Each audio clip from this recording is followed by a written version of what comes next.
power isn't just what you have, it's really what people believe you have. Exactly. And reputation. That's what controls the belief. Welcome to the deep dive. We focus on the knowledge that gives you an edge quickly. Today, we are really getting into Law 5 from the 48 Laws of Power. Yes. So much depends on reputation. Guard it with your life. It's such a powerful statement. And, in today's world, with everything being broadcast, it's less a suggestion, more like a survival tactic. Seriously. Think about it, your reputation online, offline, wherever. It absolutely dictates the opportunities you get, how much people value what you say or do. And it takes ages to build, right? Brick by brick. But one wrong tweet, one online misstep, boom, the whole thing can crumble instantly. Right. So our mission today isn't just to say reputation's important. You probably feel that already. We want to really dig into why it's so critical. And look at actual strategies. How do you actively shape it, protect it? Yeah, what happens when you let it slip, the consequences. We'll pull examples from way back in history right up to, managing your image today with everything moving so fast online. Okay, let's get right to it then. Yeah. The core idea. Why is reputation just so potent? Well, fundamentally, it works like a shortcut. It's how people quickly assess you. Your worth, your reliability, even your potential. Like a mental shorthand. Exactly. And think about this. If you're feeling vulnerable, a strong reputation can be your best defense.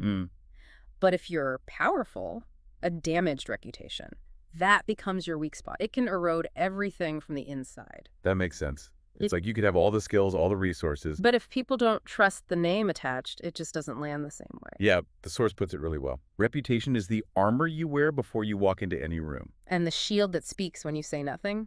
I love that. Me too. It's this silent thing working for you, or, well, against you, constantly. Precisely. A great reputation, it doesn't just unlock doors, it kind of oils the hinges, makes things smoother. Yep. Well, with a solid positive name, people give your ideas more weight. Yeah. They accept your leadership more easily. You spend less energy just trying to convince them. Okay. But flip that coin, a negative reputation, it casts doubt on everything. Even when you're telling the absolute truth, every interaction feels like pushing uphill. Okay, so it's clearly powerful. But what makes it stick so much? Why is it so hard to shake off what people already think, good or bad? That gets into the psychology of it all, which is fascinating. See, our brains aren't really built to analyze every single thing someone does meticulously. We look for patterns. Right. Shortcuts again. Exactly. So over time, repeated actions sort of solidify. They form a general impression. That's your reputation, basically. It's like a mental file we keep. So we kind of default to the pattern instead of analyzing every new action. Saves mental energy. You got it. And this is where something called confirmation bias really kicks in hard. Okay, explain that. Once someone's formed an opinion about you, your reputation, their brain actively looks for stuff that confirms it. It interprets new information to fit the existing belief. So if they think you're reliable.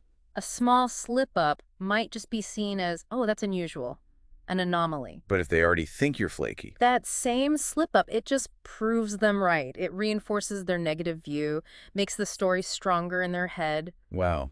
That really shows how hard it can be to change your reputation once it's set. It kind of feeds itself. It really does. And there's another layer, too. We humans, we tend to think symbolically. Right. Over time, a reputation stops being just a description. It becomes a symbol, a shorthand for a whole bunch of qualities. It's like a brand. Sort of, yeah. Think of someone known for, say, integrity. Their name alone triggers associations, trustworthiness, ethics. It shapes expectations before they even walk in the room. Let's make this more concrete. This source talks about Julius Caesar. He built this reputation for being merciful, but also brilliant strategically. How did that play out? Oh, Caesar was a master at this. That image he built, it was absolutely key to his rise. People believed in his clemency, his military genius. It made him incredibly popular. But there's always a but, isn't there? Right. The twist is that very reputation, that perception of his immense power and ambition, it ended up terrifying the Senate. So they acted against him. They did. They assassinated him, not really based on one specific illegal act he committed right then, but because his reputation suggested he was becoming too powerful, a future threat. Wow. So the strength he built became the reason for his fall. That's quite the paradox. It really is. Dude. Unsettling, like you said. Okay, let's jump forward. A more modern cautionary tale. Elizabeth Holmes and Theranos. Yes. Holmes was brilliant at crafting an image, the black turtleneck, very Steve Jobs. Right, the whole aesthetic. The secrecy, the constant hype around this revolutionary tech, it all built this powerful reputation, a visionary innovator. Until it wasn't true. Exactly. When the core claims about the technology were exposed as, well, baseless, Yeah. the whole thing just imploded so fast. It's a really stark example. Definitely. Shows how a fabricated reputation, no matter how shiny, just can't last if there's no substance. It collapses spectacularly. And then there's the whole Will Smith thing at the Oscars. Someone with decades of, like, goodwill built up. Right. Overwhelmingly positive image for so long. And then in one moment, extremely public. It just fractures that whole narrative. Dramatically. Yeah. It really highlights the fragility, doesn't it? Even for deeply established reputations. All that goodwill. Damaged, maybe redefined by one single visible event. It shows you can't just rest on your laurels. Not at all. Reputation needs constant tending. You have to be aware of how actions are seen. The source also uses a more everyday example, right? The startup founder. Yeah, the one who gets everyone excited initially. Great idea. Lots of buzz. But then consistently misses deadlines. Fails to deliver. What happens then? Well, that pattern builds a different reputation, unreliable. And investors, partners, they notice that fast. So the potential doesn't matter as much. In business, trust and dependability are huge. A reputation for not executing. That can kill opportunities even if the idea itself is brilliant. Investors almost always go for reliability over just talk. Okay, so lots of powerful examples. How do we take these lessons and actually use them, like in our professional lives in 2025? Professionally, the advice is pretty clear. Treat your reputation like a core asset. Maybe even before you focus on the specific idea or project. So foundation first. Exactly. Your standing, your credibility, it's paramount. Practically, that means delivering consistently. Let your work, the results, speak for themselves. And how you present yourself. Crucial. As the source stresses, show up in a way that matches the reputation you want. Consistency in what you do and how you act is key. Okay, now the tricky one, online. Managing reputation there feels different. More volatile. It is, definitely. Because every single thing you do online, a post, a comment, a share, it adds to your digital footprint. Which is basically permanent. Pretty much. It's your online brand archive. And something tiny, something you forgot about from years ago, it can pop back up. Oof. So you have to be intentional. Build your online reputation actively. Show expertise. Communicate clearly. Be consistent in your persona.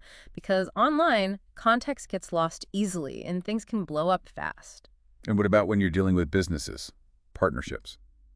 Well, chances are your reputation walks into the room before you do. People do their homework, they'll check you out, see what others say. So you need to be known for something positive. Right. Actively try to cultivate a name for, I don't know, excellence in your field or integrity or being super efficient, whatever fits. But the warning is, be consistent. One slip up that contradicts your known rep, that can really damage trust. The source also talks about specific mistakes. The don'ts and strategies, the do's.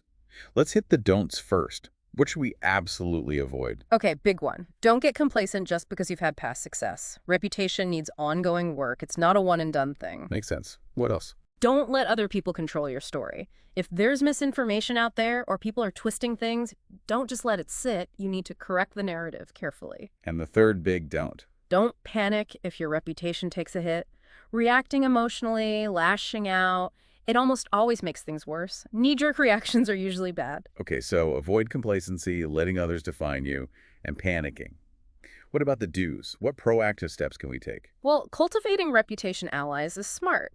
People who know you, trust you, and are willing to speak up for you publicly. Their support can be incredibly valuable. Like character witnesses. Kind of, yeah. Also, sometimes strategic silence can be a defense. Not every attack needs a loud, immediate response. Sometimes letting it pass is better. Interesting. Counterintuitive, maybe. It can be.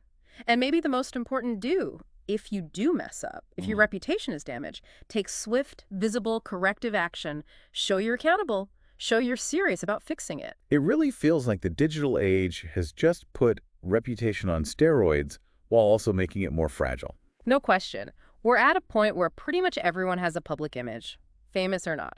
And the internet never forgets. It really doesn't. Online mistakes can stick around for a very, very long time. The digital world isn't great at forgiving without real, sustained effort to change the narrative. So it sounds like the bottom line is your personal name and your professional brand. They're basically the same thing now. Exactly. They've merged. You have to protect both. Strategically, diligently. Like the source says, your name is your currency. Guard it, polish it, and invest in it. That's the one. That really lands. So wrapping this up, you can lose money, you can lose followers, maybe you can recover from that. Yeah, those things can often be rebuilt. But a truly damaged reputation, that casts a huge shadow. It makes everything else you try to do so much harder. Absolutely. So much depends on it. It's why Law 5 is so stark. Guard it like your life depends on it. Because in the world of power and influence. It really, really does. Wow. Okay, definitely gives us a lot to think about. So for you listening, here's a thought to take away. Are you actively building and guarding your reputation, both online and off? Or are you just sort of letting it happen? And maybe more pointedly, what's one thing, one concrete step you could take today to be more intentional about protecting and enhancing that vital asset, your name?